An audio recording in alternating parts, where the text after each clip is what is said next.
As I mentioned, my name is Chris LaFurla. I'm with the Chamber of Commerce, and I'm on the stage with Brenda Mainwaring, President and CEO of the Iowa West Foundation. And we just want to welcome you all and thank you for being here this morning. I want to address a question: why are we all here? And in short, it's because we all care about building a better future for Council Bluffs. And not just for today, but building that stronger future for generations of children, families, workers, retirees, every person who lives and works in Council Bluffs. We care about building that stronger future for. Over the past several months, the Chamber and Iowa West Foundation have partnered to conduct a series of listening and learning sessions to inform exactly how we do that together. And Brenda is going to summarize all of that work for you here in a couple of minutes.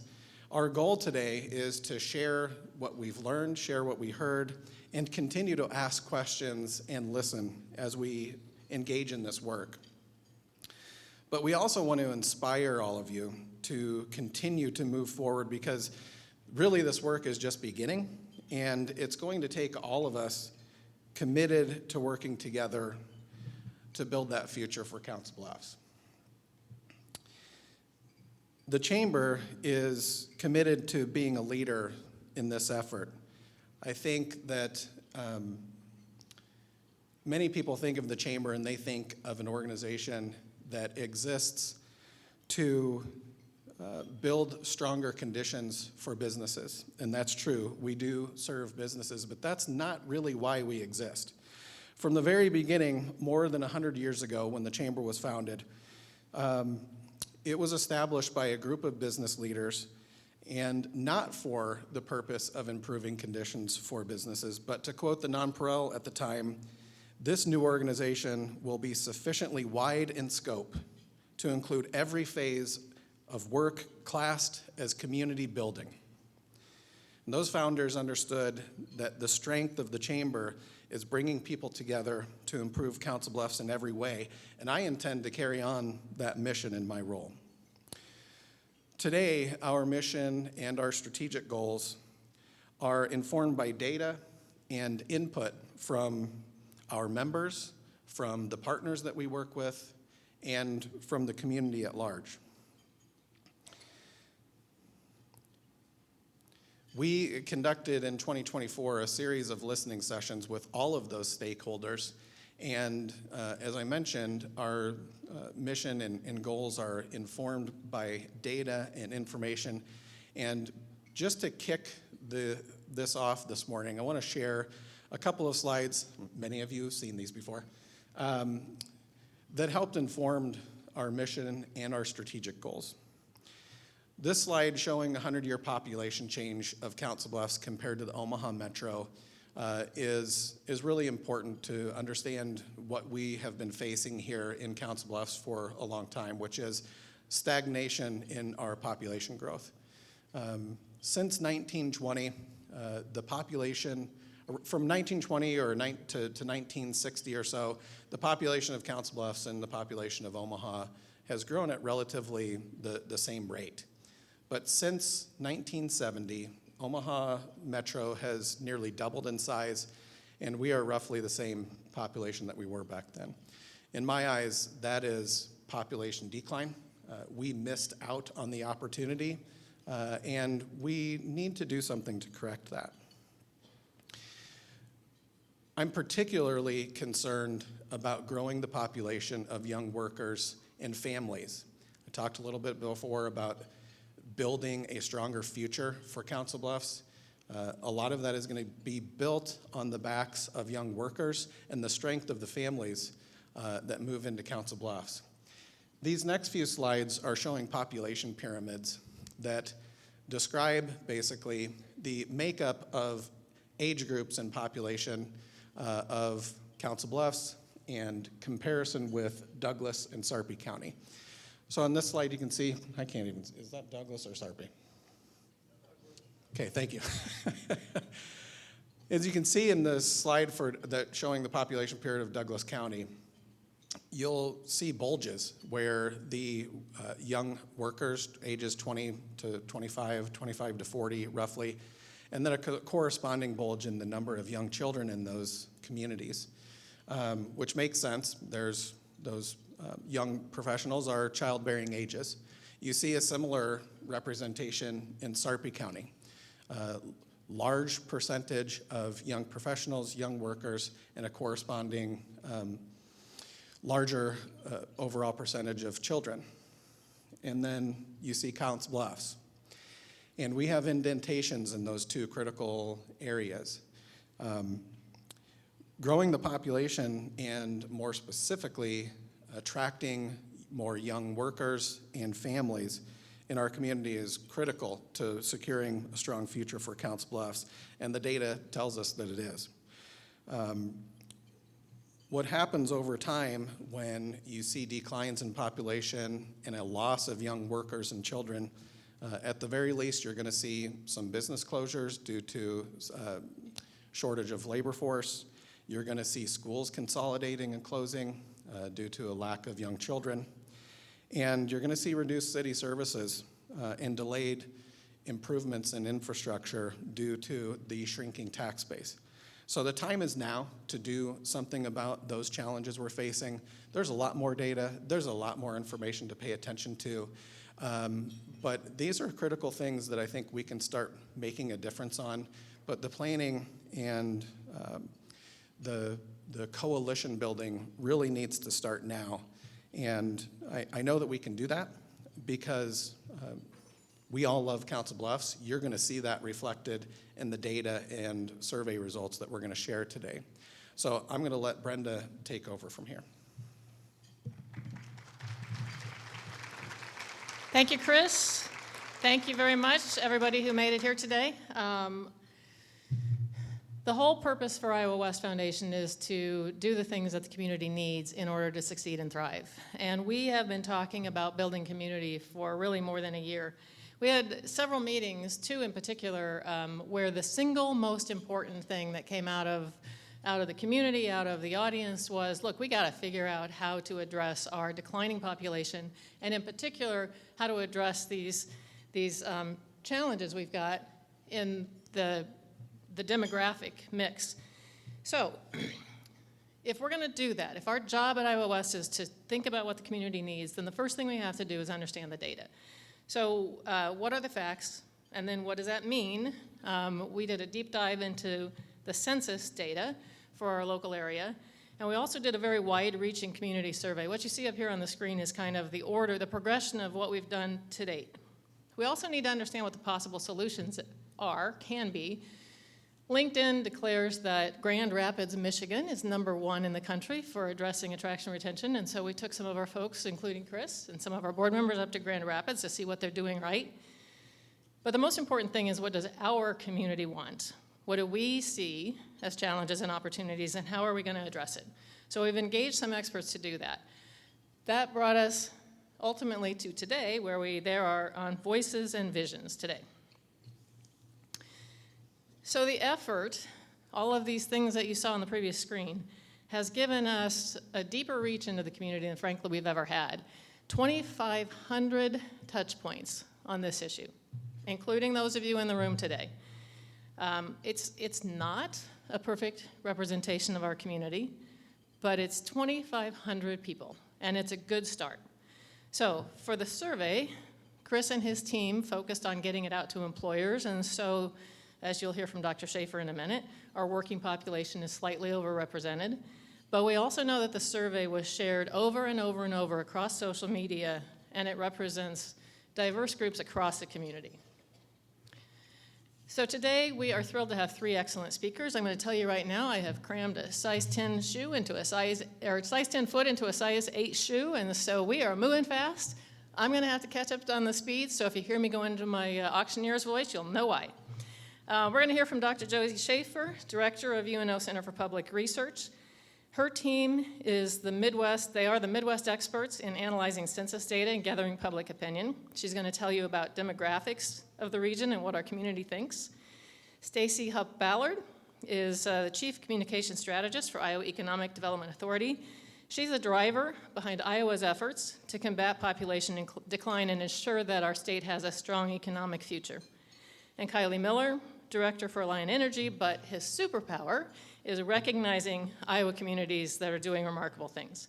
And he speaks across the state, energizing communities to see themselves differently.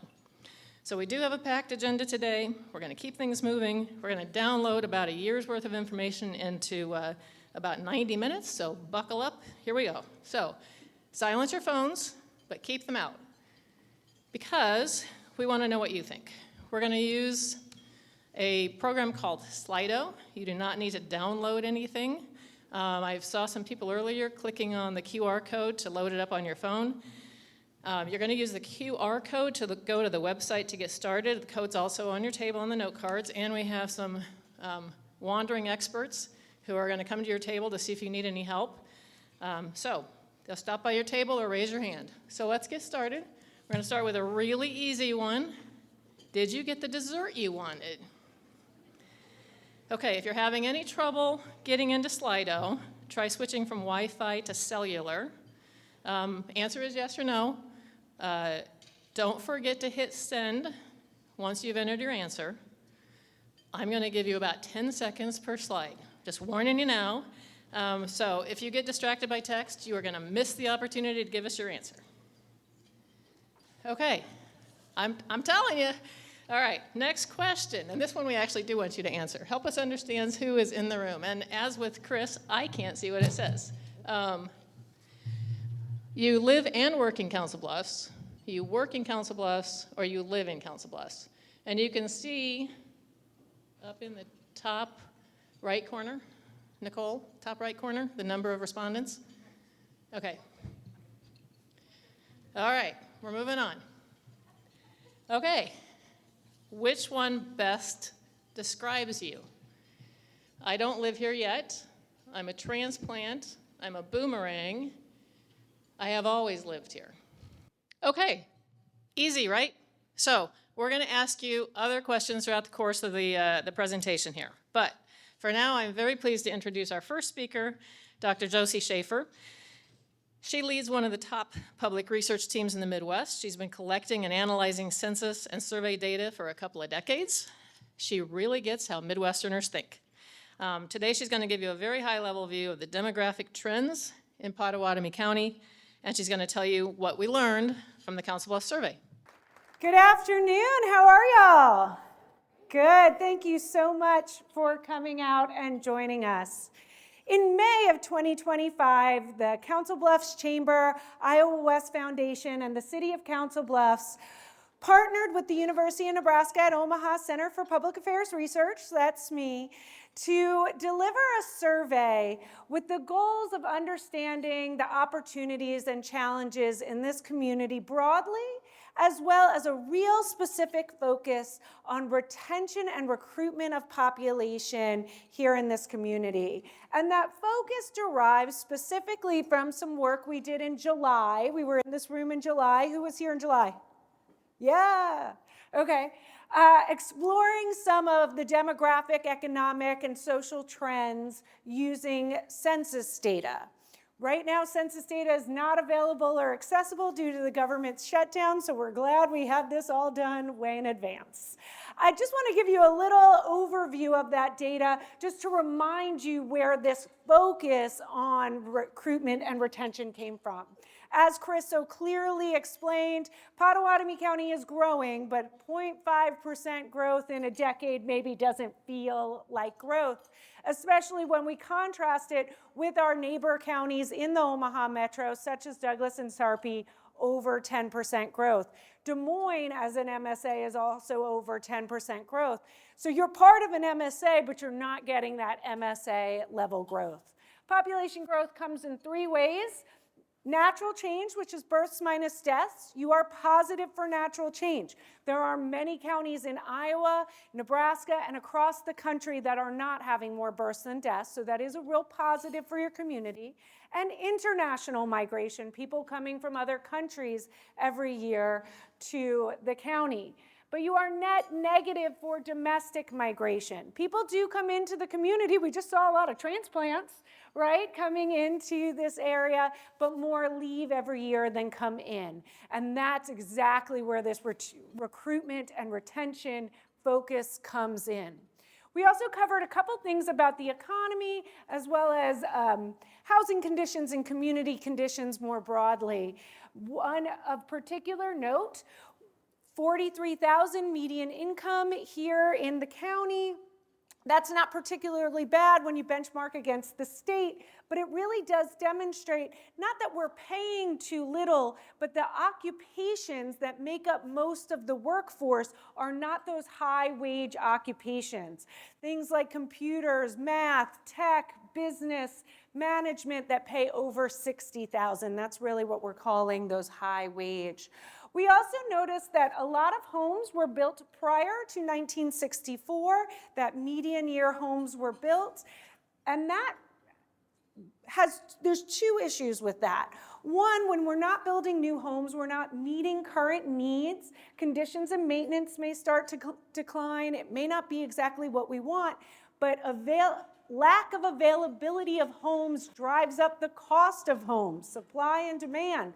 And so when we don't have access to new homes, we may be paying more for homes we don't even want. So those were some of those conditions we talked about in depth in July that jumped us into the survey. It's one thing to understand the landscape, but what do you all think? What do you all feel? And what do you want to do about it? And that's why surveys are so important. We had very close to 2,000 respondents take this survey. I have surveyed all across this region, multiple states in this region in the Midwest, different communities. For a convenient sample survey, this response rate is tremendous. Let's give you all a round of applause. I was so excited to see this, but it says so much about how much you care about this community that I knew we were going to get great results that really told us where to go. We had about 83% of folks lived in Council Bluffs. We had 74% work in Council Bluffs, 60% live and work. So a really nice cross-section of all of those groupings that really tell us a lot about our community. As we said, we used a convenience sample, which means we used our networks to distribute the survey rather than do something like a random sample of respondents where we send it to your home and you throw it in the garbage and no one cares, right? That means we can't statistically validate if it's representative, but we can match up the demographics of the survey to the larger demographics that we pulled in July to see how we match. We did really, really well. We got a great cross sample of folks, but more than anything, such a large response. It's actually representing about 5% of households in this community for a survey. That's really well done. Most respondents have lived in the area more than 10 plus years. That's consistent with the demographics of the community. About 26% were boomerangs. That's actually a little high. There are fewer boomerangs, but we are so glad to hear from them because that's exactly what we need to know for retention and recruitment. We overrepresented the prime workforce ages, 25 to 55. Again, I don't think that's a problem. I think that gives us really solid data about our community. 92% identify as white, similar to the population at large. 66% are women. 50% of the population are women, so we definitely hear women's voices loud and clear in this survey. This one is probably really interesting. 50% of respondents said their household income was over $100,000. That's really only about 28% of households overall. But again, we were reaching out to professional communities to respond to the survey, so I'm not surprised we received that, but it does reflect those higher income groups better than the community at large. 74% are employed full-time. That's very consistent with the community. They were employed in things like healthcare, education, office and admin, and that lines up really well with the occupation groups within the community. Just an overall quality of life question. We asked this on a wide range of surveys in the region just to kind of level set where we are. 73% were satisfied or extremely satisfied with overall quality of life. I think that's a remarkable result, really solid base to say, hey, there's really good things going on in this community. Other areas of high satisfaction were ease of getting around, trails, parks, recreation, outdoor amenities were all really high satisfaction. I put that line down the middle at about 50%. Blue is positive, the green is negative, orange is not sure.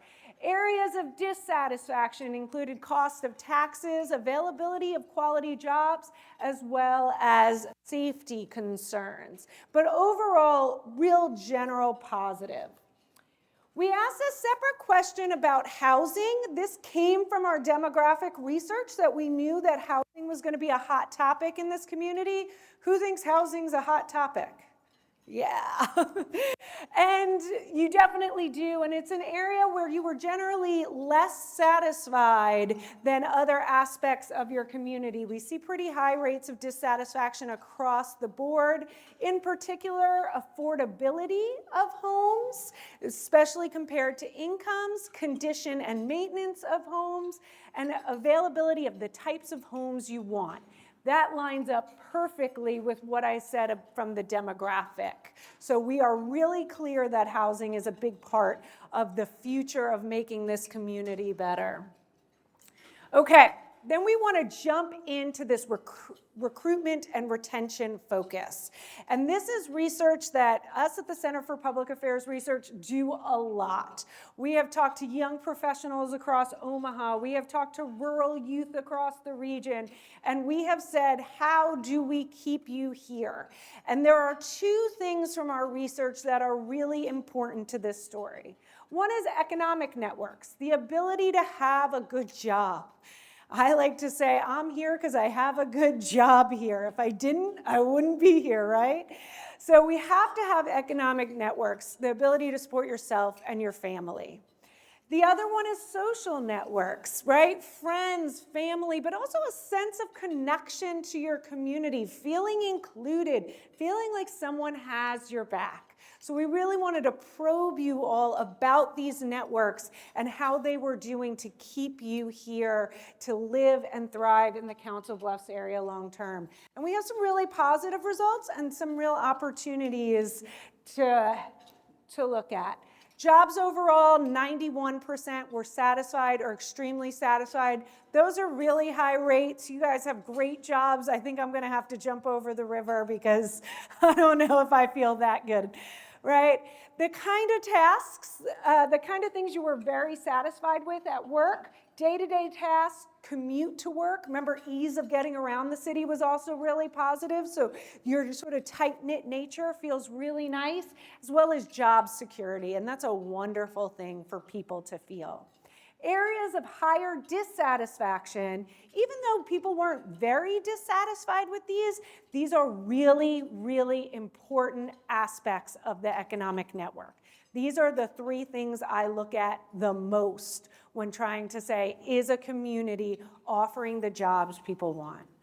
Career advancement and promotion opportunities. It is one thing to get one good job, and it's amazing you feel that job security. But over the lifespan of an individual, their needs at work will change.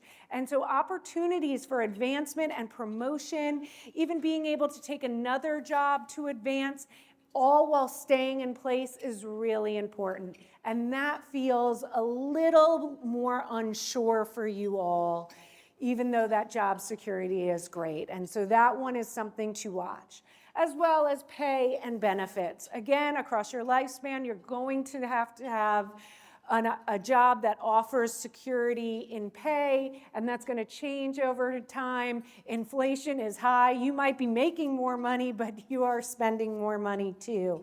And folks are feeling that everywhere and in this community. So the job story, the economic network story is solid, but there is still some work to do to make sure folks can thrive in this community. The social connections piece is also really, really solid. You have a high rate of folks that have strong deep family roots in this community, that's a wonderful thing, right? Grandma's here, you're here, and that's awesome. You also have a lot of friends in your community reporting high levels of people who feel at home here, and that's wonderful. And that leads directly to that next one, that's social connections. You are connected to this place. That is a wonderful thing. Not everyone feels that way. Of course, not everyone, though, feels they're a part of the community as deeply as we want them to. Social connections, it's great to have friends and family, but they need to feel that they're a part of the community, that the community is responding to them, that their wishes and needs across their lifespan, again, can be found here, and that the community is responding to it. We have some pretty positive results here. Over half of folks are saying, yeah, things that matter to me are being invested in, that the direction is right, but you see those a little bit lesser than those strong social connections. So we have to even build more energy, more momentum, more of that sense of community and place. So now we go and ask people directly, how does this play out? And the results are really interesting compared to some other survey research we've done. Would you recommend the Council Bluffs area as a place to live to those that don't live here? Solid half of you, over half of you say absolutely yes, and that's wonderful. Only 22% said no. That's wonderful. This 25% that's on the bubble is really interesting to me, right? Since most of you have lived here more than 10 plus years, most of respondents had lived here 10 plus years, you would think you'd have some clarity about this. But there's a group of you that are on the bubble. Now, I think the bubble is way better than a solid no. So I'm really excited about this. I think this is a very clear opportunity for this community to turn that 25% from a not sure to an absolutely yes. Of those that said yes, they would recommend the area. They said the proximity to Omaha, the cost of living, and the quality of life. And so thinking about those things as we try to create even more sense of place and sense of community will be important. Then we asked people, if you were to leave your job, how likely would you be to leave your job to go to a different state or area when you left your job? And I have never seen a more divided, equally divided set of responses. That's a solid fourth in each of those answer groups. Now, I will tell you, when I did this survey with young professionals in the greater Omaha region, which includes you, but we had more of a representation on the other side of the river, they were more likely than you all to leave. So again, I think you all surpass folks in that sense of community connection. There's something good going on, and really about 50% of you are pretty unlikely to leave. But those extremely likely is 23%, just like those not sure. We really have to figure out what's going on there and offer them the opportunities to stay here. Another thing I found interesting, we offered a lot of reasons why someone might leave, and the question being so firmly framed in the jobs framework, we see job things matter. Seek better pay, pursue a new job opportunity, partner or family work opportunities, but the number one is still lifestyle. The number one is still lifestyle. So the jobs piece, which I usually focus on for retention and recruitment, is important here, but I really see that community development focus being even more important in the Council Bluffs area. So different than what I do in some survey research or what I found in some survey research, but also a really clear opportunity. Sometimes getting jobs to come in is really hard, but community development, your energy and passion for this community, that's something we can do a lot about. If you were, just for fun, if you were to leave, where would you go? We tend to find people stay close to their social networks. They move within the region, and you see that here. You see folks going to Nebraska, I assume just on the other side of the river. A lot of folks staying in Iowa, but probably moving out of this area. And then a bunch of you want to go to Oregon. And I have never seen that before in any Midwest survey. And so if anyone has some feedback for me on what the Council Bluffs pull to Oregon is, I imagine someone knows someone that moved there and they just keep coming back and saying how great it is. I don't know. I can't imagine the industry relationship. I'm really perplexed, so please let me know.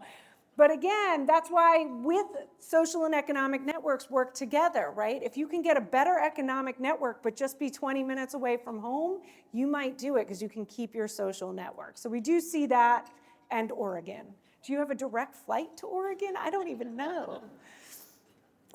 Just broadly, what 2 things did you really like about living in the Council Bluffs area? And I think this gives real clear direction about what is important. When we talk about that community building, community development, this really tells us, number 1 thing people like, small town feel and size. Pair that with the location and access to the metro. There was another one where we saw the proximity to Omaha proper. That is really clear direction about how to create a community that maximizes that access to metro opportunity, but stays that small town feel, those family roots quaint. And you do see community and sense of belonging, family roots. People are really happy about those things in this community. But again, there's that 25% we want to keep bringing into the fold. That's going to make all the difference in retention and recruitment. We did have a specific focus on looking at how young professionals responded to this. So I just want to show a few of these. I'm calling young professionals 18 to 44, and we have it broken down a little bit more.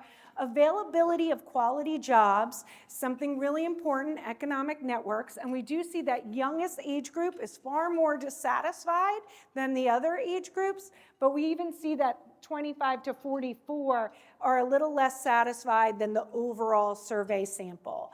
This 35-year-olds are focused on economics, right? They are trying to make their family set for life. And so that availability of quality jobs is definitely going to be more important to young professionals than the sample as a whole. Is Council Bluff investing in improvements? To me, this was part of that social connections piece. Again, it was a very positive result overall. More than 50% saying, yeah, absolutely. So great energy, great momentum. Young professionals, particularly that 18 to 24-year-olds, felt that a little bit less. So they're looking for something more. And again, don't respond to them completely. It was a very small sample of folks that were in that, but right, makes perfect logical sense that they're going to be looking for different things, and they're exactly who you want to bring into the fold young. And then finally, we just asked, would you recommend that Council Bluff area as a place to live? That same question again. Remember, we had over 50% say clear yes. That lines up pretty well with the 25 to 34 and the 35 to 44, but we do see that 18 to 24 more firmly on the no than those older age groups. So again, it is young professionals that are important to that recruitment and retention mission, and they do feel a little bit differently than the sample as a whole. So what does this tell us about our community? We're really at an inflection point in the Council Bluffs area, and I think that's a very exciting place to be, right? Like some people are like, wait, what's going on? And I'm like, no, this is great. This is a huge opportunity. There is so much energy and momentum. Like I said, I do surveys all over the Midwest, and I don't see people responding. They've given up. They don't care. Right? They're not going to do things that matter for me. No, you all know this community cares and want your feedback heard, and that is that inflection point. So here was an opportunity, over 2,000 people respond, or just under 2,000 people responding, systematic survey, reaching out across demographic groups, and now we're really clear. There's something good going on here, and we want to keep that momentum going. Regarding social connections, you are You're doing it. You are bringing people into this community and you are making them feel part of this community, and I couldn't be more excited. You have the friends, you have the families. You can't recreate that easily. Now it's just about responding to them, about the things that matter most, about the direction, and making sure we just keep that sustained energy. I really think this is interesting. We know housing is sort of a sticking point. So what can we do to keep access to the metro, right? People want that location and access to the metro, but they want that small town feel. And I think there's a lot of ways to build community to reflect that, but I would definitely think about that in those housing choices. What does your community want? And how do we make sure we're creating housing, renovating housing, building housing that reflects those two somewhat different ideals, but I think you all can bring them together in ways other parts of the metro can't. Finally, y'all are positive about your jobs. I think that's a wonderful thing. I really, though, tell people to think about building for today and tomorrow, right? National headlines today that Amazon's laying off people because of AI. I'm not that scared of AI like everybody else is, but I guess it's starting to happen, right? But young professionals are going to be looking for different types of jobs, different types of access, availability, different types of feel at work. Think about those benefits. And that we're also going to be thinking about pay. I'm not very young or professional, but that's okay, right? And they're going to be thinking about pay. We have to have the availability of quality jobs so that everyone feels they can't just get one good job. They have multiple jobs across their lifestyle, across their lifespan, or the opportunities to be advancing and promoting in their jobs across their lifespan. And that is what's going to make people stay and thrive in this community. I appreciate you all so much. I appreciate the energy for this work so much. And I'm so glad for partners like you all that I know will take this work and do amazing things for this community. It's my pleasure to introduce our next speaker, Stacy Hupp-Ballard. Stacy serves as the Chief Strategic Communications Officer for the Iowa Economic Development Authority and the Iowa Finance Authority. In her role, she leads communications efforts that help promote Iowa's growth and opportunity.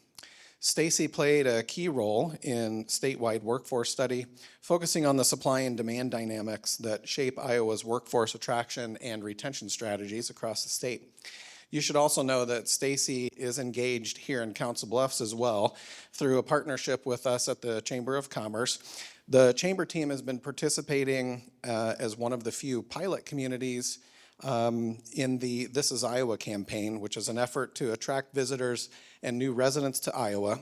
And we've partnered with Stacy and her team at IEDA to connect those individuals who have expressed interest in the area to an ambassador who helps those people navigate possibly moving here. So please help me welcome Stacy Ballard. Thank you, Chris. It is such a pleasure to be here with all of you today and to follow such a wonderful presentation from Dr. Schaefer. I am going to advance my slides here. I'm going to start with a little bit about who we are at IEDA, then move into the work that Chris touched on. We always start with our purpose at IEDA and our approach to economic growth. That is in three buckets that you see here. It is about making sure that businesses have what they need to prosper. It is about building communities in which people want to live. And finally, it's making sure that our people have opportunities that they need to thrive.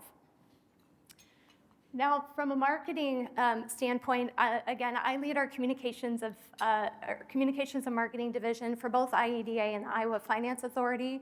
The large majority of our marketing is designed to promote Iowa outside the state as the choice, the ideal place to visit, live, work, and do business.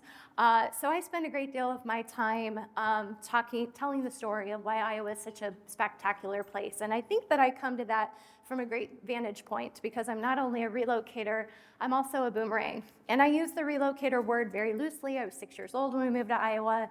It was supposed to be for 18 months. It turned permanent I did leave Iowa very briefly, for about 4 years as a young professional, dabbling in jobs in other states, and ultimately came back, which I consider the best decision ever. So now I get to market the state, which is a great joy.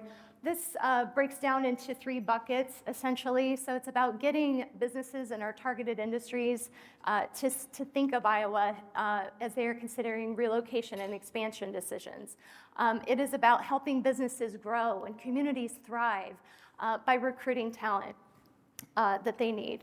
And third, it's about growing our economic benefit from travel by inspiring more visits to and within Iowa. So we have a great story to tell from all fronts. I'll first talk about business a little bit here. We've really worked hard to lay the groundwork for a strong economy in Iowa, as well as GDP growth. So we've invested in all of the industries that are ripe for growth in Iowa. We have so many competitive advantages that include our certified sites, our portfolio of certified sites, which includes our 1 mega site in the state, which is in western Iowa, Mills County. We are a top 10 state for our certified sites program and site readiness. Another competitive advantage is our renewable energy leadership, #1 in the nation for electricity derived from wind, solar, and other renewable sources. Our leadership, so it's not only investing in the right types of things, but it's also the fiscal and regulatory discipline that has led to lower costs, government partnership, in the innovation, the freedom to innovate and grow as a business in Iowa. And we're also much more competitive now in terms of tax policy, which we hadn't always been. Now, from a quality of life standpoint, we talk about this a lot.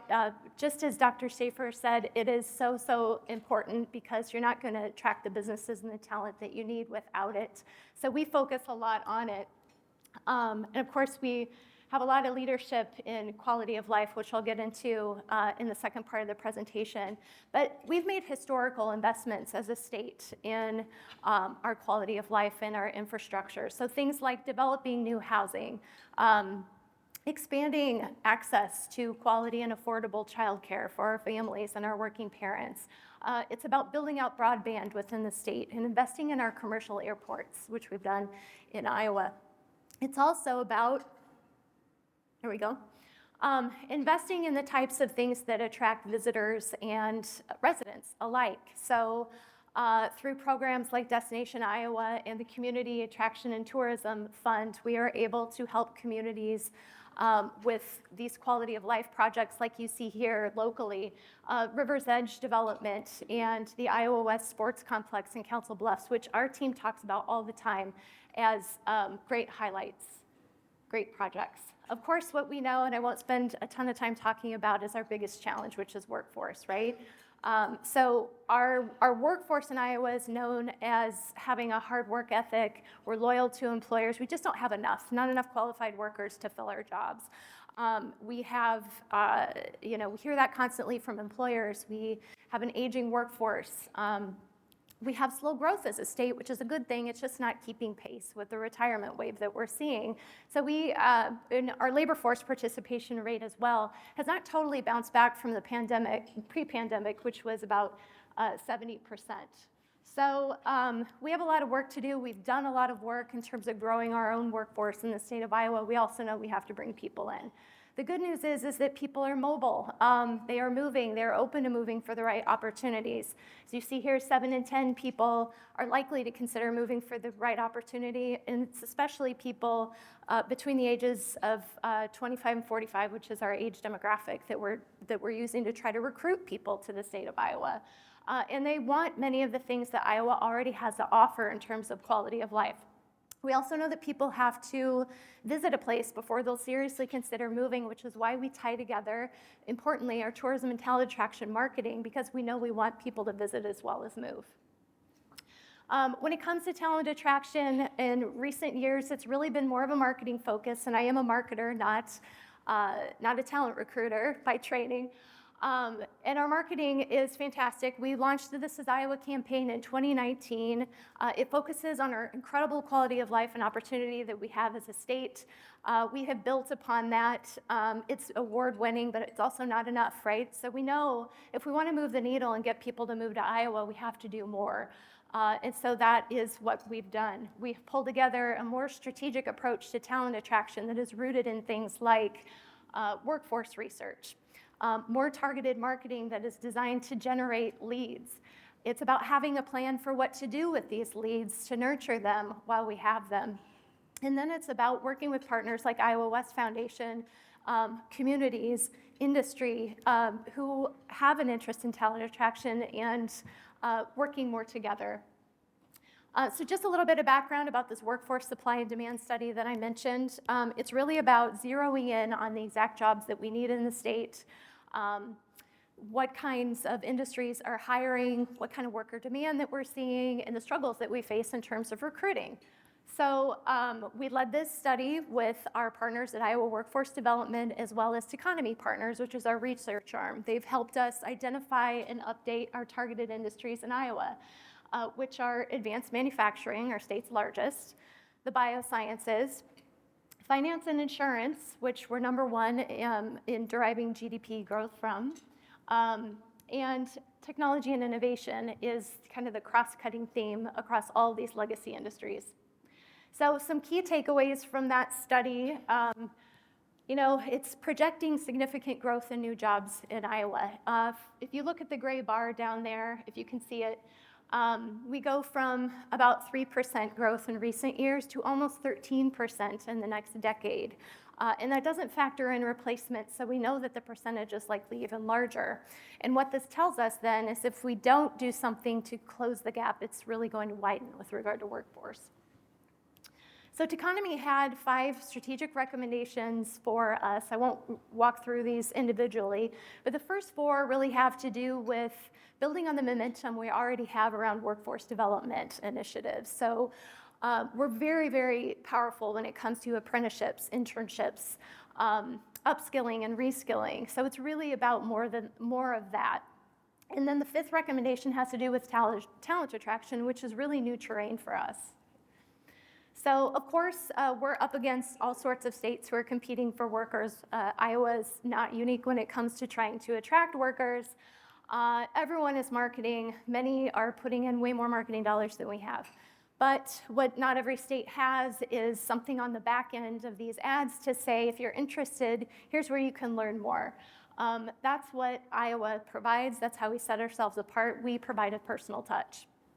So what we've done is we have reimagined our marketing to speak more directly to those 7 in 10 consumers who are who are likely to consider moving for the right opportunity.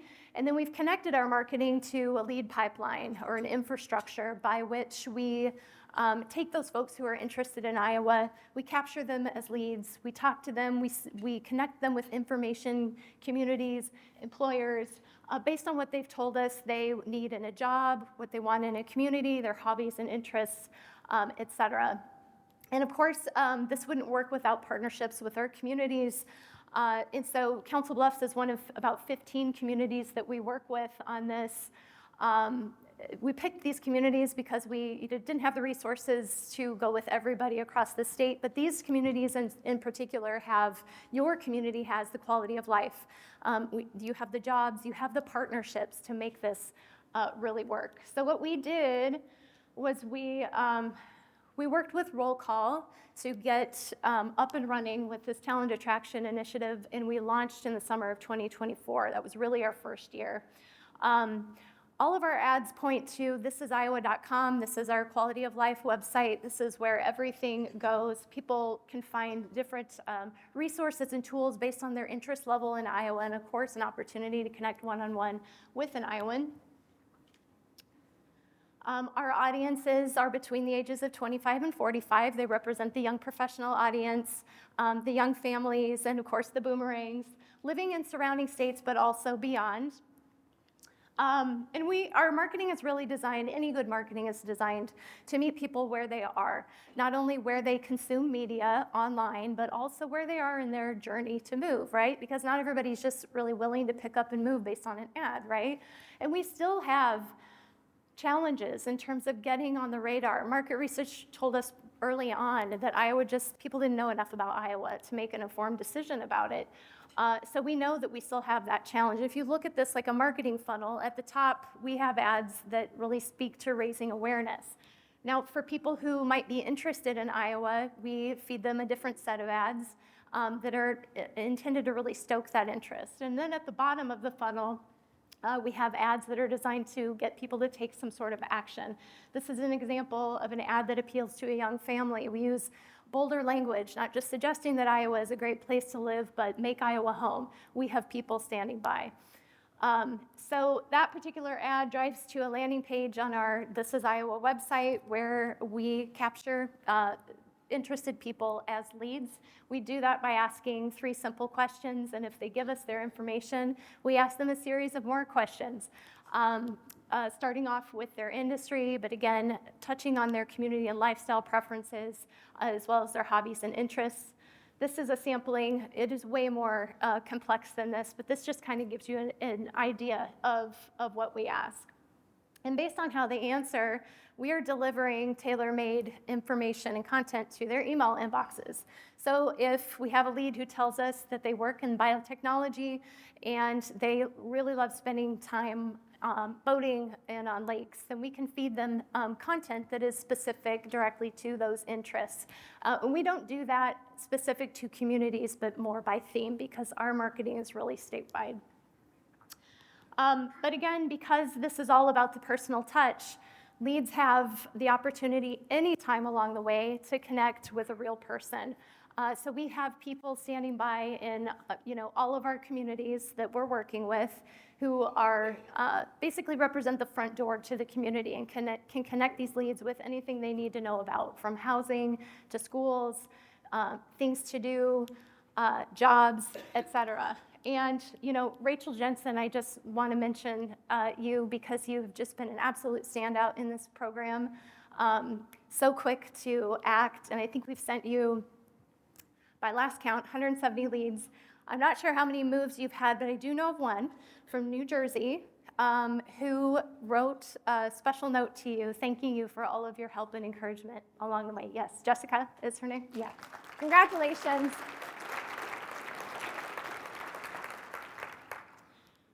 So in year 1, we had a total of 10 moves. We've had, and that's household, not just individual moves, which for a pilot and for people who don't have job recruiters on staff, that's pretty good. We have definitely topped that in the month since, and we're working to optimize.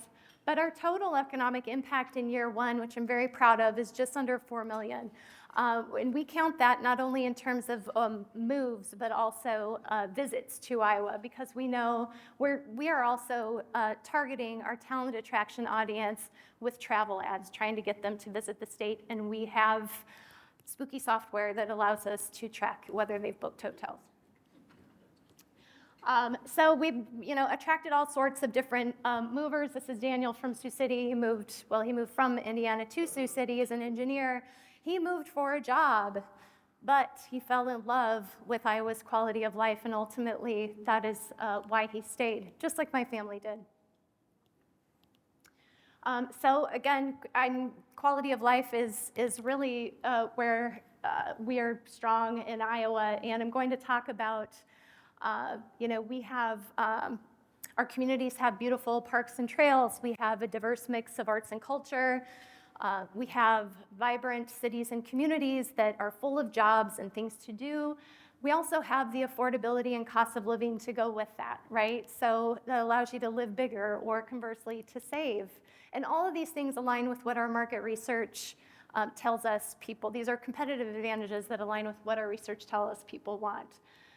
So starting with natural beauty, we have so much to offer. And again, the perceptions of Iowa not only are I don't know anything about Iowa, but all I see is cornfields and flyover state and flat and boring. And it's really our job to tell people or to convey, the true Iowa. And the truth is that Iowa is a beautiful place with just full of outdoor recreation opportunities, including the Les Hills.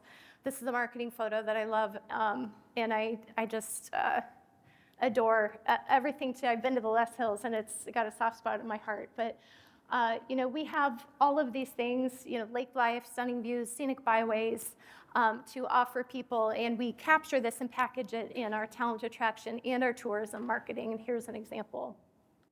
So there is voiceover. This is Wildcat Den in Muscatine. But we have all sorts of examples. And I do want to pause and talk about Council Bluffs briefly when it comes to outdoor recreation and what you have to offer, because you have an absolute extraordinary situation going on with Hitchcock Nature Center. You have Lake Manawa, you have the Les Hills, you have Wabash Trace Trail.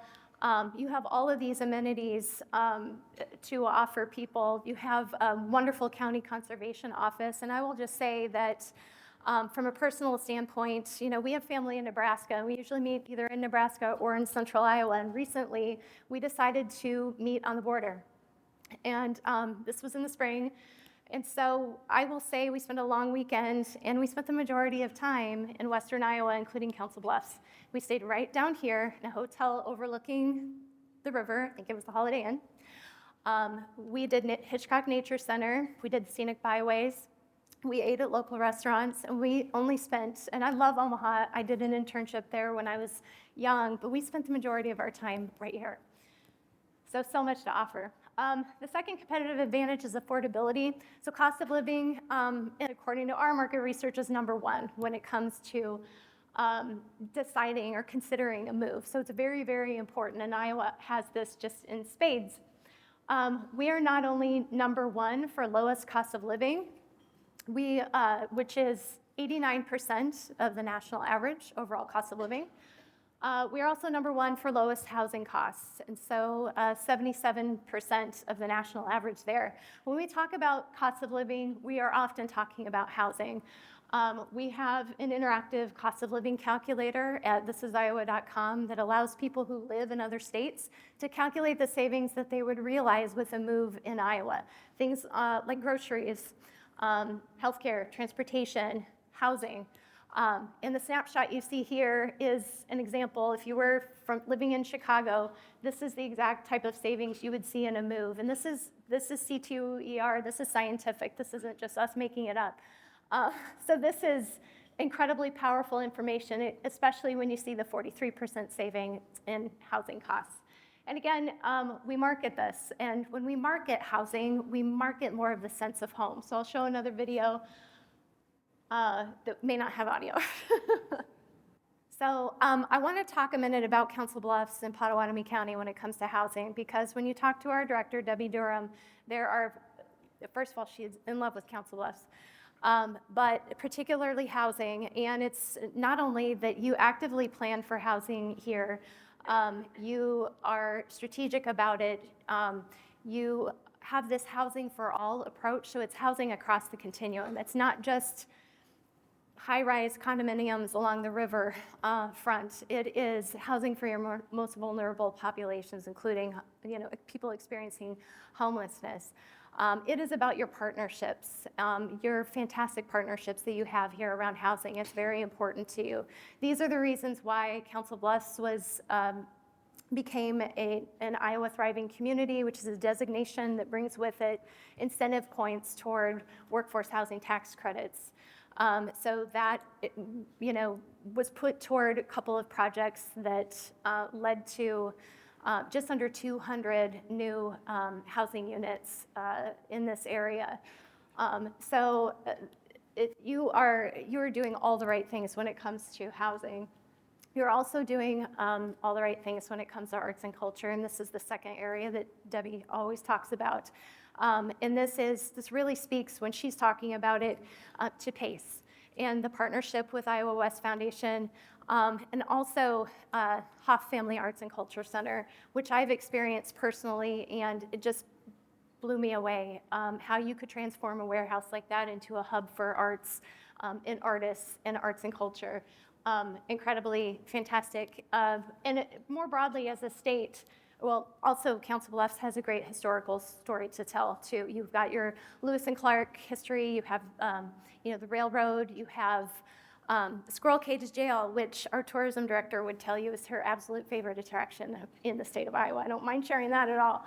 And General Dodge House, for instance. So more broadly across the state, we have James Beard, award-winning chefs and restaurants. We've got award-winning music festivals, public art, you name it. So one more video. It's fast. And these are all paid advertising that win in other states. I just want to be clear about that. So the fourth competitive advantage that I want to talk about is economic viability, which really translates to opportunity. Opportunity to build the life you want, the career that you want, the business that you want. Right here in Iowa, we have the right conditions to do that because we've got great jobs. We have access to people in programs that can help. We have communities that care. We have communities that have also really pulled out all the stops like Council Bluffs has to create the best versions of themselves, whether that is through downtown revitalization, public art, whether that is investment in housing, historical preservation. So we've got all of that happening, and I just want to talk about Council Bluffs too, and I've got to refer to notes because there are so many things to mention. We talked about the housing investment already. You have Strong Community College in the Iowa West and the leadership of Dr. Kinney. You work regionally, this is so important with Omaha. It's not that, Council Bluffs doesn't want to stand in the shadows of Omaha, but doesn't want to necessarily compete. You leverage, you work together. You have access to the largest labor shed of any city in Iowa, which is impressive because it qualifies you for projects that no other Iowa city would get. You have a high concentration of manufacturing employment. All of these things speak to the fact, and the data supports, there might be work to do in terms of retaining. When it comes to attracting, Potawatomi County is number 2 in the state for positive net migration from outside the state, second only to Dallas County in central Iowa. You are pulling from Omaha proper. You are pulling from the Omaha suburbs because you're, 10 minutes from downtown Omaha. So you are you're the package. You are doing what it takes. So you see the quote up here from Chad Reese, but I'm going to end with the quote from our director, Debbie Durham, who again is like your biggest fan. She says, Council Bluffs is doing all the right things. It comes down to thinking big and working together. So congratulations and keep it up. To understand how important it is for Iowa to maintain and grow our population, and we really appreciate, Stacy, that you gave us all that information. And I, for one, and I think everybody else in the room, love hearing that Council Bluffs is finally getting recognized for everything that we have to offer. So now we want to talk a little bit about how we see ourselves and the ideas that came from the 70 or so people who contributed to our conversation. Okay, you heard Stacy mention roll call briefly. Throughout the process of trying to figure out what do we know, what do we need to know, what are some of the solutions, we knew that we needed to have objective and experienced viewpoints, people who could help us really understand how to recognize the things that we don't necessarily see in ourselves. So we selected Roll Call. They are an Iowa-based organization. As was mentioned, they developed some of the state's tools for attraction and retention. They took a look at our demographic and survey data. They led the focus groups virtually. They came to Council Bluffs, they talked to us, they learned about the community, and so you're going to hear what we told them about ourselves and some of the takeaways that they had from that. And then we'll get to some Slido here in just a second. So first, what we love about Council Bluffs. This is not the whole list, this is a condensed list, but what do we have that other communities don't have? These are the topics that were identified by the local folks who participated. Blue-collar pride, hardworking ethos, resilient, supportive community, safe, family-friendly environment, access to big cities, not just Omaha, but also Des Moines, and you could say Kansas City, a dual identity. We heard this over and over and over. Small town connections with big city amenities, natural recreation attractions, a deep, proud history, and arts and culture opportunities that really exceed expectations. So, who are we? Generosity and engagement are the norm. We have a pretty good understanding of what we love, that list that I just showed you, but how do we think about ourselves? These words that you see up here are the words that we use to describe a proud community where we value our neighbors, but that's not how we talk about ourselves to others. There's probably some Midwestern humility that goes into that. We're not going to brag. We're not even going to humble brag. But there's some old habits that come into the fact that we talk about ourselves this way, but we don't tell other people who we are. So we need to recognize that when we talk amongst ourselves, this is what we say. This is who we really are. We need to talk about Council Bluffs as we see ourselves and stop allowing others to add their viewpoint on how they think we are. So that brings us to some potential action items. We have a story that is worth telling, and we should tell it louder. We're ready to move beyond outdated perceptions and embrace a fresh narrative. This is what we heard consistently from the folks around here that we talked to. We need to tell our own story. We need to talk about what's special in Council Bluffs and why it's great to live here. We need to move past outdated perceptions and embrace our own narrative. We're a small town. We have great recreation, great arts, terrific schools. Those are the things that people want in a community. We're also part of a large metro with access to Broadway shows and the nation's top zoo year over year, and a nationally recognized art museum. So how do we tell that story? We have a unique identity in the metro area. We are a special place to call home in this metro area of 1 million people. We have access to nature and culture. We have community collaboration, as you've heard from all of our speakers who view us from outside. And our proximity to Omaha provides very unique opportunities to grow. You heard from Dr. Schaefer that Omaha continues to grow. The Council Bluffs has been stagnant. You heard from Stacy that the state thinks Council Bluffs can be an important partner in preserving and growing Iowa's economy. So we're unique in this metro, this giant labor pool. How do we let everybody know that Council Bluffs is a special place to call home? These are some of the words we use when we talk about ourselves and other people aren't listening. These are positive things. We love the people, the history, the small town feel, the big city amenities. We get involved. Maybe some of these are the things we should start talking about more publicly. So now we're going to talk about some of the priorities that our community efforts identified. This town really has a lot of opinions. I don't know if you know that, but there's a lot of opinions, and people like to share them. And so we got a lot of viewpoints. Our experts, roll call, listened to all of those participants, and then they helped to narrow the focus to 3 things that came out as top priorities. First, we want to tell our own story, not let other people tell us who we are. Next, we want to promote our status in the metro area as a place that offers an independent, very independent, small town atmosphere alongside big city amenities. And we want to support local businesses so our local economy can grow and thrive. These are the 3 things that, after talking to 70-some people, were the clear 3 priorities. So now we want to know from you, what do you think about those priorities? Get your phones back out.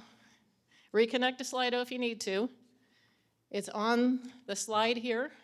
How should we prioritize, as a community, the 3 areas identified by roll call? Telling our story, defining ourselves in the metro, supporting local business. We will do all 3. We may not get to all of them straight away. How do we prioritize these 3 things, in your view? Okay, when we tell our story, who should we prioritize? Who needs to hear our story the most? Is it our local audiences? Is it ourselves? Is it the metro area? Is it the tourists and the people we want to attract? We will shout our story from the rooftops, but we will start with the people who most need to hear it. So we want to know your opinion on who that is. Who hears it first? I think this is the last of my questions. So we got a ton of ideas. We had to narrow it down a lot in terms of things that are possible ways to start. Look at this list and pick 3. You don't have to pick 3, but I think you're going to find more than 3 of the things that you are enthusiastic about seeing in the community. Okay, I'm going to leave that up there for a second, and I'm going to introduce our final speaker of the day. It is my pleasure to introduce our final speaker. You will see why we saved Kylie for last. It's kind of like, salad, meat, potatoes, dessert. Kylie is dessert. So Kylie manages economic development. I don't know, Josie, that makes you salad. I don't know how you feel about that, but... So Kylie manages economic development and data center services for Reliant Energy. He is also a TEDx presenter, and I think the favorite keynote presenter for Director Durham at the Iowa Economic Development Authority. So I first heard Kylie speak at the Iowa Rural Summit. I see Donna Dostal in the room here somewhere. Yeah, so Donna and I were at the Iowa Rural Summit. We heard Kylie. We literally captured him on the way off of the stage to say, you got to come here. You got to talk to us. Although I will say, when I first saw Kylie on the agenda, I'm like, why is some Alliant dude talking to us as a keynote? Because Kylie knows and has the unique ability to reflect a community's true identity back to itself. So I think you're going to like what Kylie has to say. I am so honored to be here with you today, and I really want to say thank you to the Iowa West Foundation for the invitation. Everywhere I've gone in Council Bluffs, I've seen signs for the Iowa West Foundation, right? Like this project funded by the Iowa West Foundation, this site funded by the Iowa West Foundation. I'm pretty sure if I swerved off the road and crashed my car into a tree, there would be a sign that said, this tree planted with funds from the Iowa West Foundation. Now, you know my bio, I work for Reliant Energy. I work in the data center services team, but I used to lead economic development groups, okay? In my hometown of Mount Pleasant and up in Northwest Iowa, and I am well more than 50 miles from home. So I am an expert. But I am not so much of an expert as the people that came before me, so I want to say thank you to Dr. Schaefer and Stacy. My fault, Stacy, for the great information. Now see, my role today is different. They lived in the world of facts and figures, and I am here about emotion. What I understand my job is to motivate you for this incredible challenge that's coming up. The challenge to create and execute a population attraction program in Council Bluffs that, when it is successful, will set up your community for growth and prosperity for generations to come. And how should I do that? You might think I would try and motivate you by being encouraging, but nope, not today. I am going to tell you what so many of you are getting so wrong. That's right. You are wrong. And it's been hinted at over and over on these slides that reference outdated perceptions. So where should I begin? Well, not here. My wife is an English teacher. Not the Shakespeare kind or the writing lyrics based on Taylor Swift, writing poetry based on Taylor Swift lyrics, okay? She is an ELL teacher, an English language learning teacher. Specifically, she runs the newcomer program for Cedar Rapids Prairie High School. Her students arrive in the United States with minimal English language skills, and they go right into high school. And if they're going to graduate, they need intensive instruction. In this role, one of my wife's responsibilities is to give an assessment test to every student that comes into the district in high school that has a foreign language spoken in the home. And that's how she met Ria. That's how she met Ria. Ria is from India, and she actually speaks English along with Hindi and Urdu and Gujarati and about a dozen other languages. And my wife is sure that if she had just had some time for some immersion, she would have rolled right through testing. But she doesn't speak English every day, and the tests are hard, so she wound up in another higher level ELL class. And Ria's personality is incandescent. She is like fireworks reflecting on the water, right? And she is making friends with everyone, including other ELL students. And one of those is a girl named Bibi Madila. And Bibi Madila is from Afghanistan. She's more reserved. She's quiet. Her background is different. Okay. But she loves Bollywood. So she loves Ria. And so at the Cedar Rapids Prairie High Homecoming Parade, these two girls from the other side of the country were sitting on the ELL program float next to my wife. And all along the way, Ria is waving and talking to strangers. Oh, hello, my lovely. Hello, my darling. Hello. She was like a debutante running for president. Okay. And then, as parades are prone to do, that one ground to a halt. Everybody's been to a parade, right? You end up stopping. Who knows why? And Ria and Bibi Madila found themselves facing a different kind of girl. You know the type. She's junior high. She's sad. Her head's down. Her hair's pulled in her face, front of her face like Violet at the beginning of The Incredibles. If anybody likes The Incredibles. Does nobody like The Incredibles? Oh, okay, there we go. Good. Well, anyway, she's like Violet in the beginning of The Incredibles, but the hair was purple. And that was enough for Ria. And she said, oh, hello, I love your hair. And the girl looked up and she said, your beautiful purple hair, it's lovely. And I don't know that the girl smiled, but my wife saw something in her change. Saw a warmth, a joy. By recognizing something that made her feel special, by seeing her differently, she allowed the girl to see herself differently.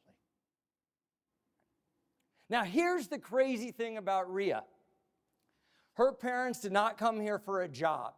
And thank God, she's not fleeing war or a refugee camp like so many of my wife's students. No, her parents are teachers, and they're retired.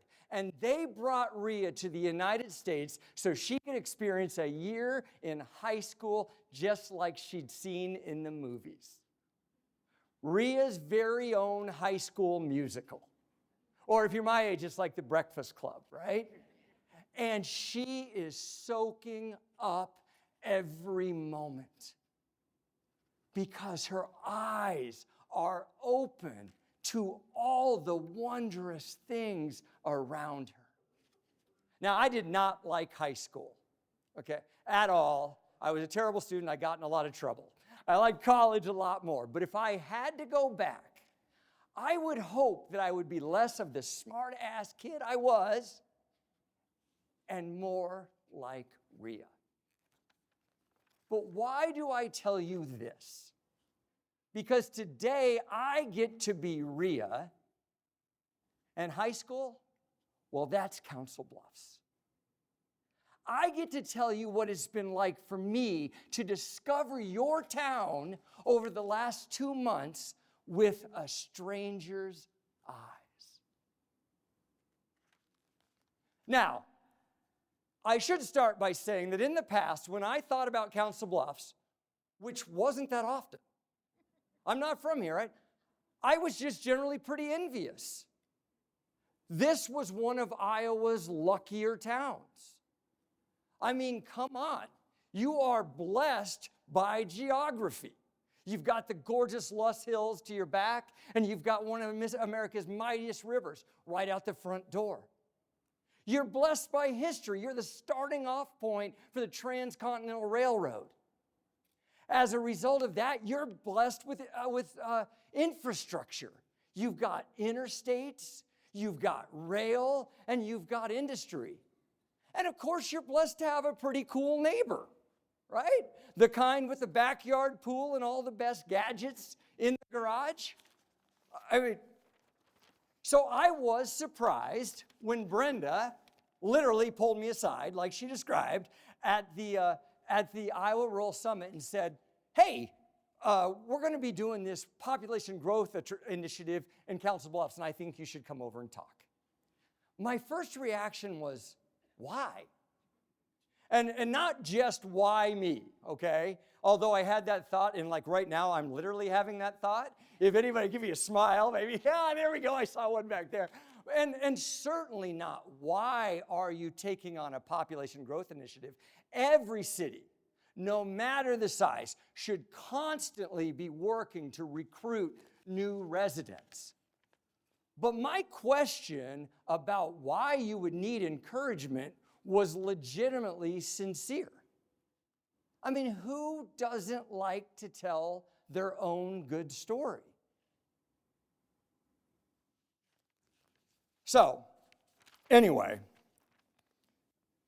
when I got ready for that Iowa Rural Summit speech, my wife and I took a road trip.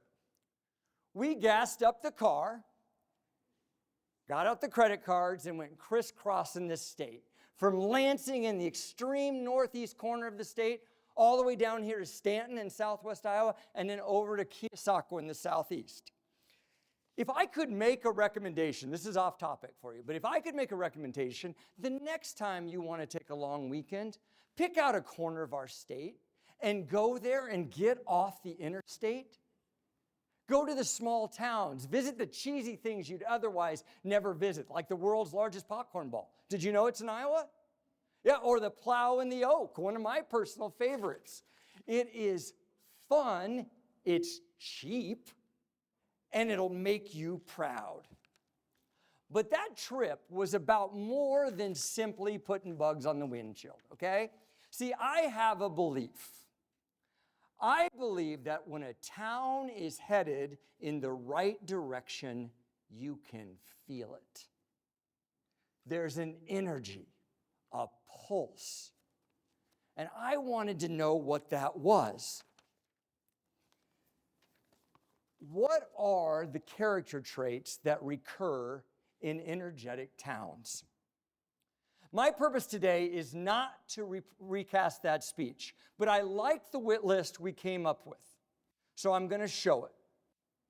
Energetic towns have vision, a sense of direction. Energetic towns work as a team. They are resilient. They have grit. They are generous, and they're open to new people and new ideas. They invest in beauty and a sense of place. My friend said they have a sense of wonder. And lastly, they believe. They have a faith in the future and a fire in the belly that says, why not us? Put those together, vision, courage, teamwork, generosity, openness, and add the one irreplaceable, leadership. And any town can thrive. Not long after the Iowa Rural Summit, I gave the closing plenary at the Iowa Downtown Conference. So once again, I'm on the road, only this time I get to take in bigger towns, places like Cedar Falls and Cedar Rapids, okay? So basically, in short, over the last year, I have poked my nose in every nook and cranny of this state. And I'm going to tell you that good stuff is happening in all of them. Who's here and likes natural resources and outdoor recreation? Okay, then you need to go to Fort Madison, Iowa, and see the Fort Madison Marina. It is a $14 million investment in their greatest natural asset, the Mississippi riverfront. There are 117 docks, a bar, a convenience store, a restaurant. It's contemporary, modern, cool place. Or how about Mason City? Now, totally different river, right? Nobody's going to mistake the Winnebago for the Mississippi. But they are making their riverfront a destination as well. Never forget that Mason City is the original river city of Music Man fame. Everybody know that? Okay, so their Riverwalk actually mirrors a musical composition with an intro, choruses, even a bridge. And over in Fort Dodge, after 30 years of dreaming, they're spending $20 million on their riverfront, anchoring it with a new nature center. What about housing? Who's interested in housing? I bet you. Man, you guys need to learn to put your arms up. Yeah, there we go. There we go. So everywhere across our state, there are innovative things happening with housing. But my favorite story is from Grinnell. This year, Grinnell College opened Renfro Hall. It is a residence hall named after Edith Renfro Smith, the college's first black female graduate, who turned 111 this summer. And what makes that residence hall so interesting, beyond its namesake, is where it's located. It's not on campus. It's at what the college calls the zone of confluence, where the campus hits the downtown. So when those students step out of their building in the morning, they are smack dab in the middle of the retail district. And since we're talking about retail, you know what? It's interesting. There's getting to be some cool stores in Iowa and some cool events in tiny little Independence. Anybody ever been to Independence? A few, okay. There's a place called the Brick Kitchen where you can take pesto 2 ways or a class like beginner sourdough. Down in Burlington, somebody restored a 1920s miniature golf course, moved it inside, and put it next to an ice cream shop. I mean, if there were beer, the dudes in this room would never leave, right? And I went into Bauman's in Mount Vernon, Iowa. It's a 116-year-old men's clothing store. It was 5 years older than Edith. Interesting, I never thought of that. But anyway, and I asked the new owner, who's a 29-year-old kid, why on earth would someone his age buy a small rural retail men's store? And then he sold me a $350 sport coat. And I knew the answer, right? And right across from Bauman's, across the street, there's a place called the Wine Bar. You can get what it is from the name, right? But they are making list after list of the best pizza in America. It's just another example of the restaurants, the neat restaurants that are appearing around our state as we finally move from buffets and fast feeders towards local fare and ethnic food. And one more, because I love art and community art and murals, and I want to see more of them. That sculpture's from Mason City. You know, they have 60 sculptures in their town. They spend $100,000 a year on it. And the guy in the program told me, you know, we could double that and nobody would complain. And over in Clinton, there's an event called Paint It Back. Every year, muralists from around the country come to Clinton. Anybody been to Clinton? Yeah, I mean, I love Clinton, but it's not a place that attracts a lot of people, right? So Paint It Back, they come and muralists come from around the country. And in 1 week, they transform an old rundown building with art that is rich and vibrant and evocative. And then at the end of the week, they have a street party and the whole community's invited. And in Creston, I love what happened. Their mural program was the idea of a high school senior. She said, you know what, why don't we raise some money and we'll bring in some muralists and we'll connect them with kids that have community service hours. You know, the troublemakers, right? and we'll let them paint together. And do you know how you know a program is working? When their community service hours were up, the kids kept coming back. They need to create, and they wanted to see the work to completion. My friend Mindy Stalker, she runs economic development over there, and she recognizes the importance of creating a sense of wonder. If your community isn't inciting emotion, it's just forgotten. Now, I could go on and on about the cool stuff happening in other Iowa towns. But why? Because the point is not what they're doing over there, but what you are doing right here. You see, just like for the Iowa Rural Summit and the Iowa Downtown Conference, we gassed up the car and we came over to Council Bluffs for a long weekend. And you know what I learned? I learned exactly what I'd thought all along. Council Bluffs has it going on.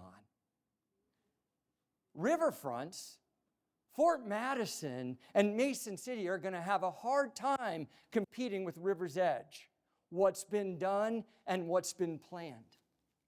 I love history, so for me, the UP Museum was incredible.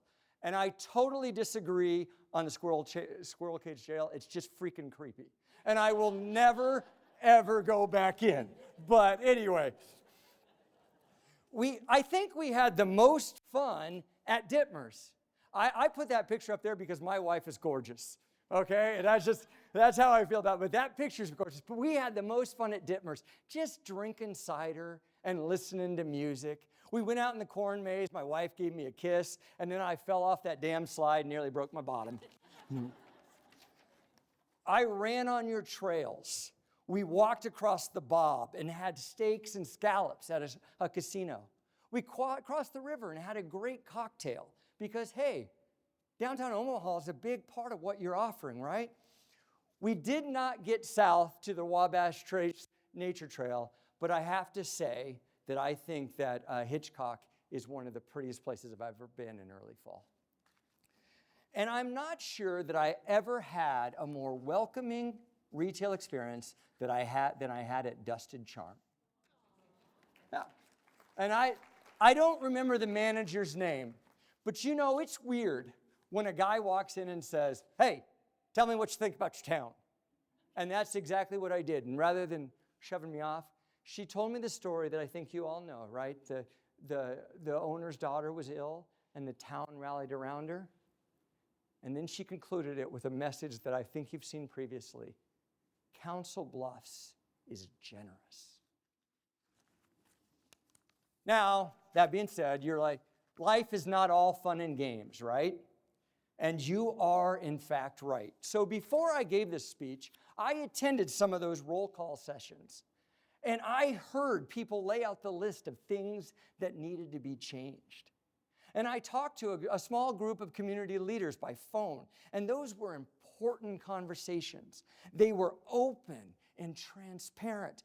Those people spoke and did not shy away from the challenges that Council Bluffs faces.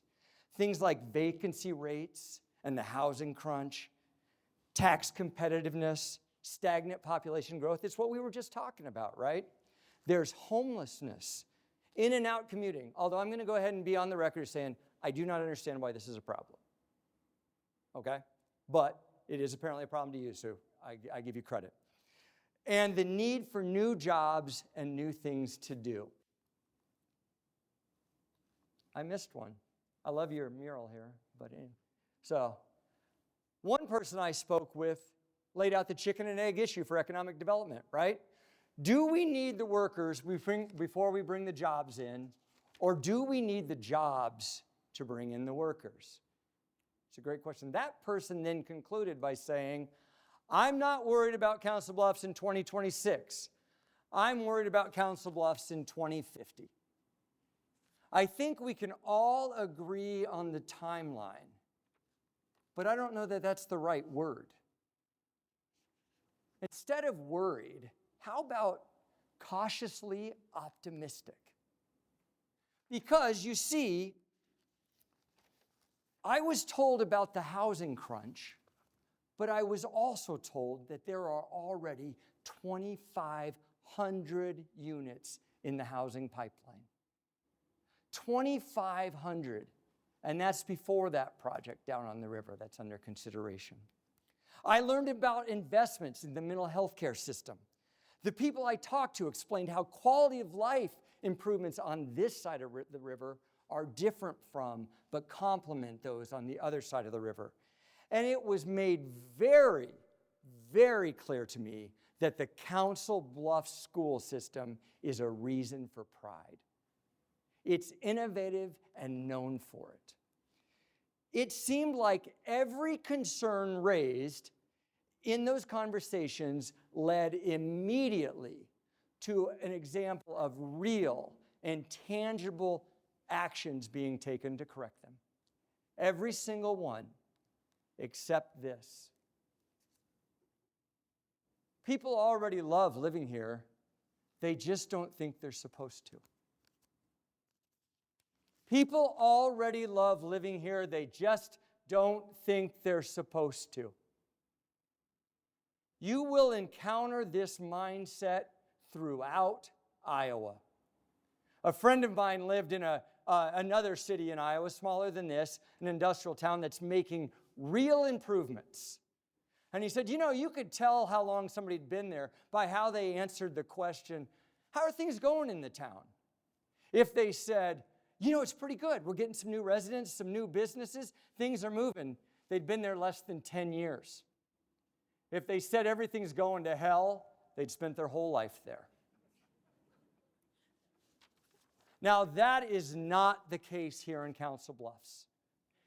Everybody I spoke with said the town is going in the right direction. Everyone. But I encountered this sort of relentless defensiveness, a need to say, Council Bluffs has got a bit of a reputation. Relentlessly.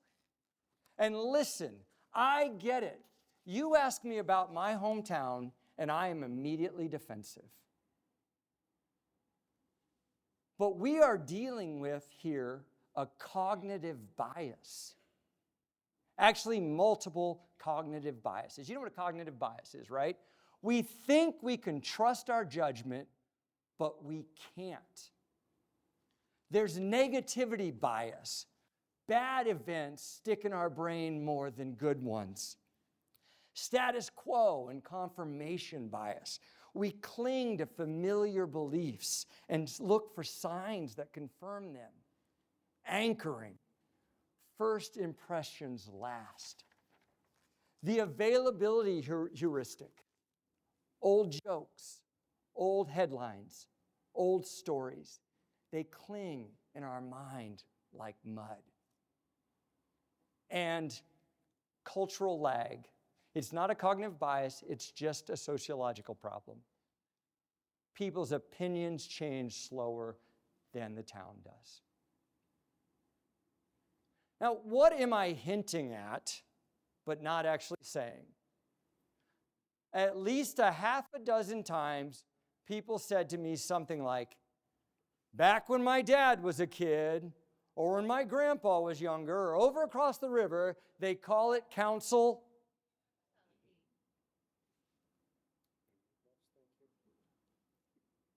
First off, that is a beautiful southern state with bourbon and horses.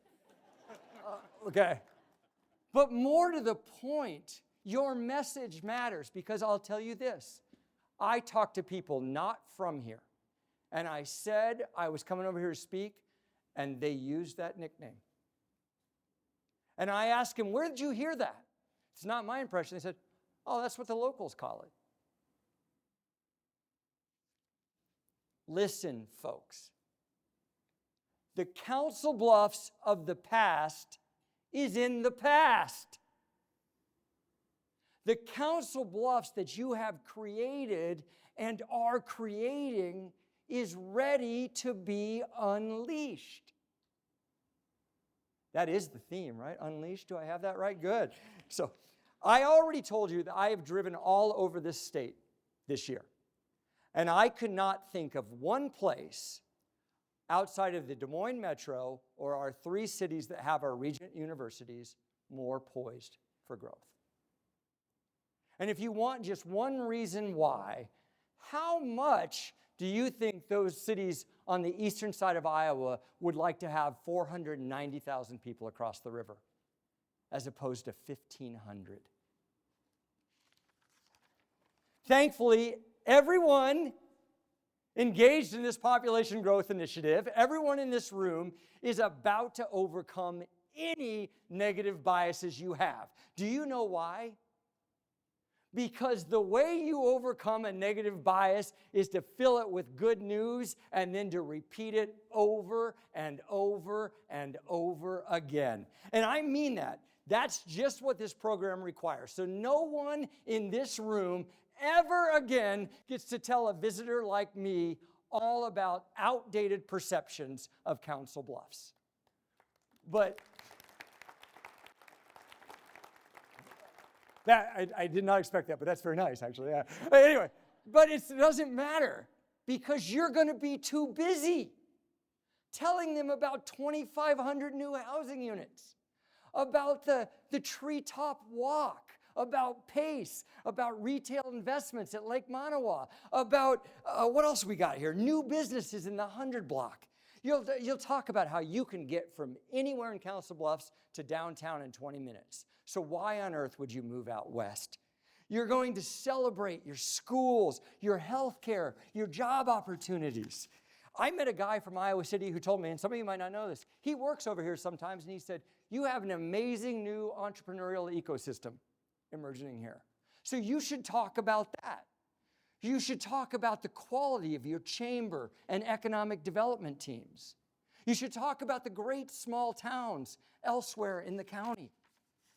Eventually, and I mean this, you will get to talk about the upward trajectory of your population. A bend up and to the right.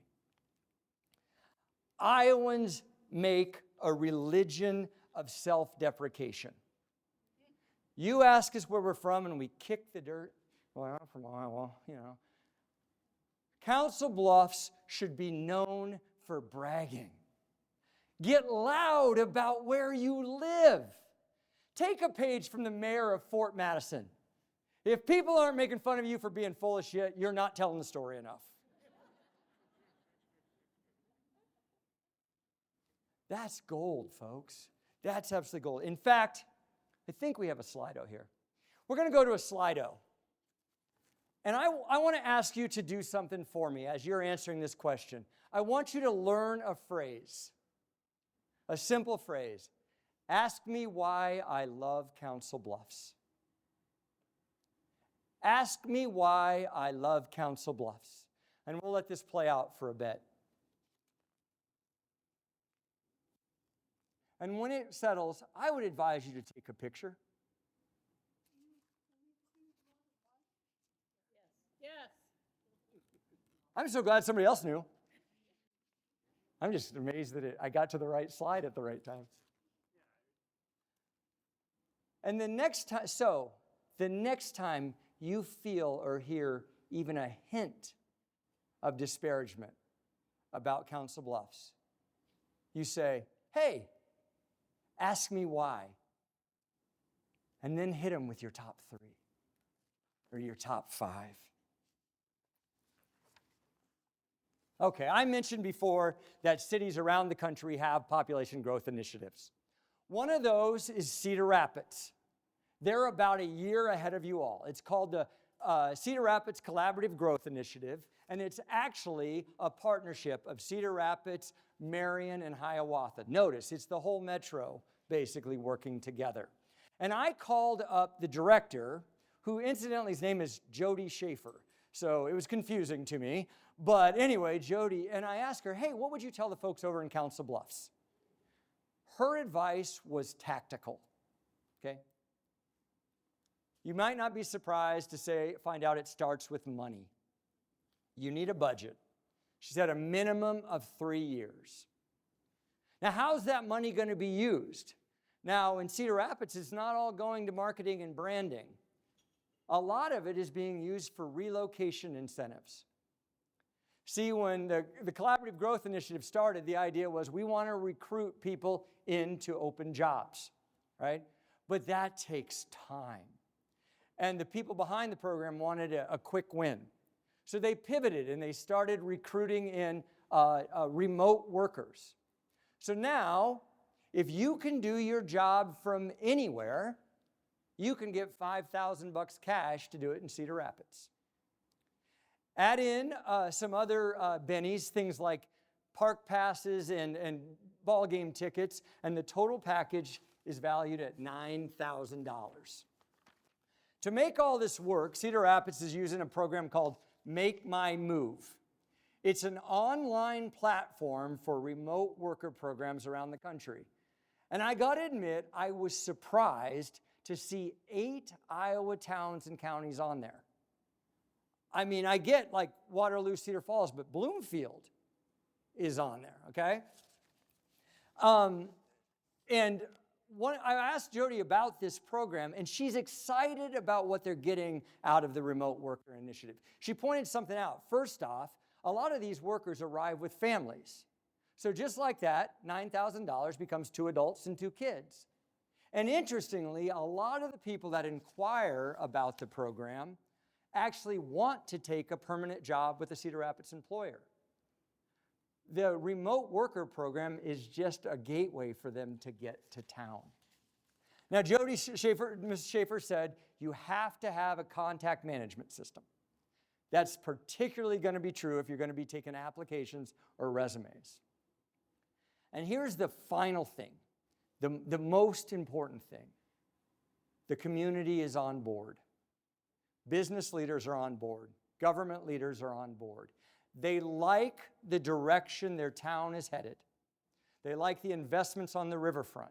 They like the downtown improvements. And they like an emphasis they're taking on advanced manufacturing. And they're ready to talk about it. So if I could, I actually would propose a rivalry, a contest. Get your program rolling, and then have the mayors from Pottawatomie County call up the mayors over there in Lynn County and challenge them. The county with the highest rate of population growth at the next census wins. Why not? I mean, what do you get if you lose? If you lose, you have to wear an I Love Council Bluffs t-shirt at a council meeting. That'd be sweet, right? Okay, well, it's time for me to wrap up. And I'm going to end with the message that I always end with when I get the privilege to talk to a group like this. And it's to tell you that this work is important.